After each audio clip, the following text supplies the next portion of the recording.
So what's up, man? What's up, everybody? My name's Armani. I'm representing MGF, Machine Gun Funk. I'm a dancer, popping, do boogaloo, waving, all that stuff. Just popping, man. I love all styles of dance, but been doing it since I could walk. My pops, Sweepy, he's the one that got me into it. I was raised in a dance household, so I've been doing it my whole life. You said you grew up in a dance household. So when did you start the competitive dance part of our culture? I think my first battle was B-Boy Summit. What was it? Like 2000? I think maybe. I was like, it was 9 years old, man. It was my first battle ever. It was B-Boy Summit. I forgot what year though. It was early, and it was against Pop and Todd, man. I'd never forget that one. First ever battle. So that's kind of what set it off. I don't know. Ever since I was young, as a kid, as far as I can remember, I liked the battle. That was probably one of my favorite aspects of the dance, just because of the competitiveness, right? And then also because I like to play sports and stuff, right? Basketball, track and field. I was always like a competitor. I always like to apply myself, be the best version of myself, and apply it in places where everybody can see and just validate those skills, right? And the hard work that I put in. What's a gem that you could drop for any newcomer to the street dance scene? Man, all I can say, man, is if you're getting into dancing, you're just starting, the hardest part is showing up. If you can get past showing up, it gets easier every time you do it, man. That's literally the hardest part I could say, man, is just don't give up on yourself and break through that first part. Just show up. Just show up. Be a part of the community. Get it down in ciphers. Try to enter battles, right? Like, do things at your own pace, but just go with the flow and also just show up. Show up. That's all I can say. Beautiful, beautiful. So, you said you are a popper, correct? Yes, sir. All right, then. So, give me a popping gem that a rookie would want to know coming straight in. Popping gem coming into popping. So if you want to get into popping, first things first, remember popping's a dance, right? So have fun with it, man. Have fun with it. Obviously, there are techniques to this, right? There are things that you have to work on in order to be doing the style of popping, right? Obviously, you have to be popping. So you have to learn the drills, or you have to learn the techniques, obviously. But remember, at the end of the day, this is a dance, so have fun with it, right? Remember your grooves. If you get stuck, it's fine to get stuck, right? Just go back to your basics. Go back to your Fresno. Go back to your walkouts. Go back to your waving. Just basics, man. The more of a foundation you build, the easier it gets, right? So, and again, showing up. Showing up is the biggest part to anything you're getting into, right? Just getting in there and just constantly doing something, trying to get past that nervousness and all that. Just showing up. Go. Don't forget to show up. Put that in the video. All right, cool. So, you've been in the competitive dance scene for a very long time now. What are some things that you've noticed are like the rules and regulations? Because some competitions, they have rule books, some don't. But there are unspoken rules that every dancer must know. Yeah, I mean, obviously just be respectful of your opponents, right? Everybody's got their beefs and stuff, and I'm sure, people like to settle it, but just remember you guys are doing something that's harmless, man. It's dance, right? This is harmless. So all I can say is be respectful of your opponents at the end of the day, right? Battle as hard as you want. Don't touch the person, right? Be respectful. At the end of the day, we're shaking hands at the end, beginning and the end of the battle, right? So it's like, just be respectful of everybody, right? Be mindful of the community. Be mindful of the people around you. Watch your space, obviously, right? Just be respectful. I don't know. All right, cool. So, Other than popping, what other dance scene, street dance cultures have you been? So the crazy thing about that, man, is like I started off b-boying, man. I started off as a kid b-boying. That was like the first thing I ever did. And my first performance in New York City when I was like 3 years old and something like that. It was a b-boy performance in Central Park. My dad pulled me out and was doing a performance, and as far as I can remember, it was straight b-boying, right? So I've always had a love for b-boy. As I got older, the popping took over more because my first battle was a popping battle. It was the b-boy summit 2001, around there, something like that. But that's where I really started to dive towards the popping. I moved to LA at a young age, probably around like 9, 10 years old. I met a bunch of people like Smurf, right? Smurf, Julio. I met the Versatile guys and all these great dancers, incredible dancers. And I just started dabbling in other styles, man, like house. House was a good one, man. I never got good at it, but I love house music. Hip hop, same thing, man. I never was like super good at it, but I love it. Locking, Sugar Pop, when we moved to LA, Sugar Pop's like my godfather. He's heavy on the locking, popping, but locking is another one that I like to dabble in. He's never really good at it, but I'll show love, I don't know, I got love for all styles of dance, man, you know what I mean? As long as I see everybody having fun, having a good time, and, I like the community aspect of everything. Just, I can appreciate all styles of dance. So. What's up, everybody? My name is Ryan, aka Rhino. I am originally born and raised in Chicago, Illinois. I've been dancing for about 15 years now, and my main styles of dance are breaking and crunk. What are some things that a newbie coming into street dance culture would need to know? Ooh, first things first, it's gonna sound cliche, but know your history, know your OGs, know your vets, know your up and comers. Just know and basically, get connected with your peers. I feel like that's a real big thing coming into the street culture as a newbie, because again, I'm originally not from here, so when I moved here, I had to get really acclimated with like who's who and who can I get connected with what, or be around. So I would say that, yeah, if you're a newbie, really get connected with your community overall. That's the biggest thing. All right. How long you been in the competitive dance world and street dance culture? Ooh, in the competitive dance world, I've been competing since my first ever actual competitive event was 2011. So 11 years, somewhere around there. Yeah. All right. Yeah, like 2010, 2011. Yeah. What's some knowledge coming into the competitive realm that a rookie would need to know? Oh, knowledge coming into the competitive realm. I would say remember your why. Naturally, before, when we were dancing in our living rooms, our talent shows, family reunions, realistically, we kind of just started doing this because it was fun.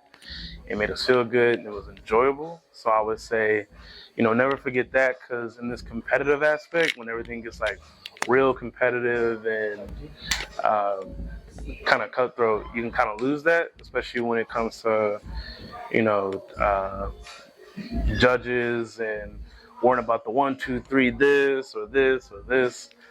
So I would say, remember your why, and also just understand, enjoy yourself when you go to these competitions, because that's how you connect, that's how you make friends, make memories. So I would just try to say, yeah, just try not to take that competitive aspect too serious, because you will run into burnout very fast. Beautiful. Absolutely beautiful. Performances. Ooh. As a street dance, in the street dance culture, performance anxiety is one of the biggest things that we have to deal with.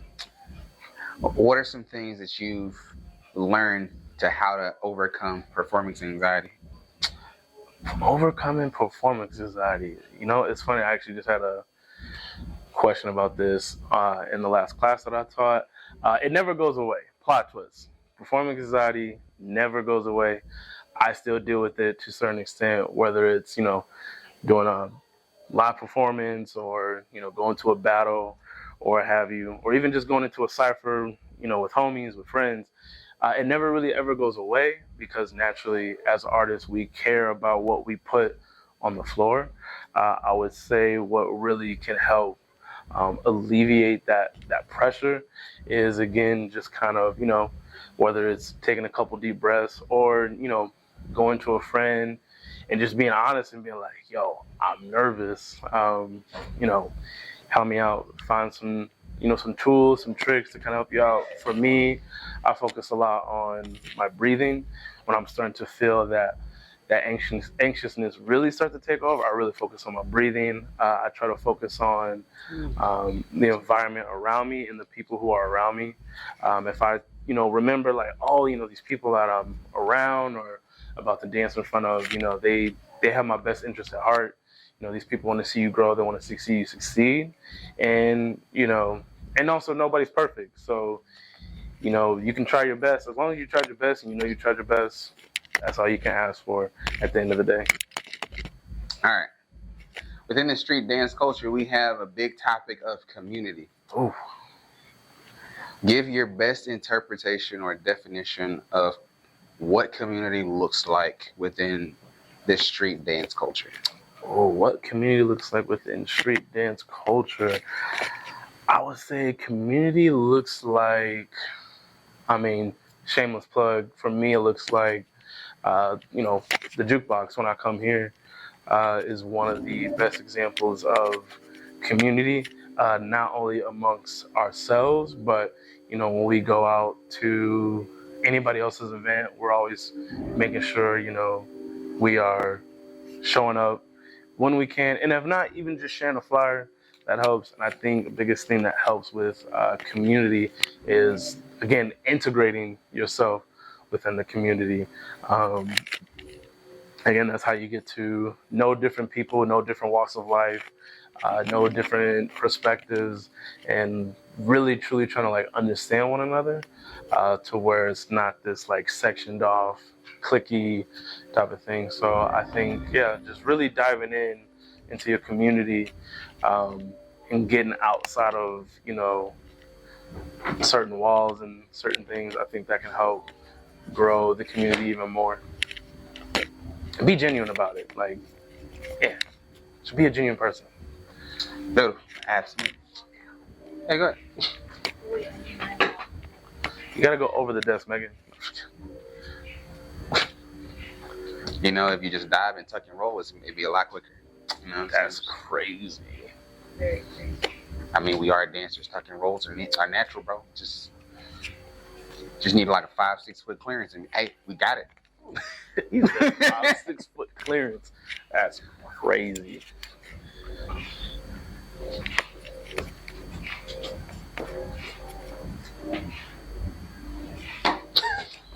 Get out of here. All right. Back at it. All right. I memorized my entire list of questions. And this is like, okay, we did gyms, community, performance anxiety, of course, and then style. Now we gotta get into style questions. Ooh. So you said you've been dancing in what styles again? Breaking and crump. Breaking and crump. Let's talk about crump. Okay. That's a sticky situation. Is it? Okay. You've been in the crump scene for how long? 2016, 2017. All right, cool. Since inside of the crump world of street dance culture, what are some things that you've learned and what are some things that you haven't learned that you would need to know coming in?